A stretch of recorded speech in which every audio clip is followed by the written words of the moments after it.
भगवान श्री राम को पत्नी वियोग का श्राप महर्षि भृगु के पुत्र ऋषि दुर्वासा के द्वारा दिया गया था।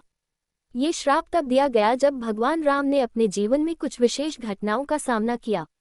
ये कथा वाल्मीकि रामायण और अध्यात्म रामायण के अतिरिक्त कई लोक कथाओं और पुराणों में भिन्न भिन्न रूपों में मिलती है। सीता माता का वनवास और उनसे वियोग का प्रसंग उनके जीवन का सबसे बड़ा दुखद अध्याय था। ये घटना भगवान राम के चरित्र और उनके धर्म पालन की गहराई को दर्शाती है।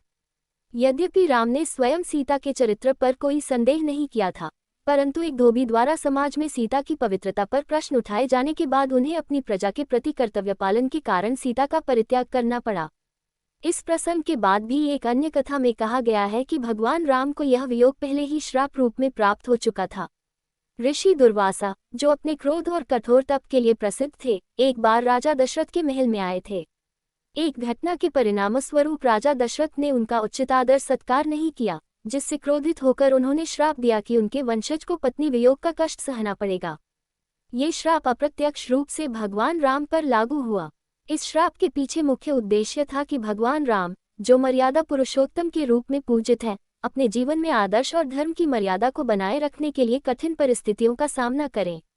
ऋषि दुर्वासा का ये श्राप उनके जीवन के महान उद्देश्य को पूरा करने का एक माध्यम बना, क्योंकि इस घटना ने राम के त्याग, बलिदान और आदर्श नेतृत्व को स्थापित किया।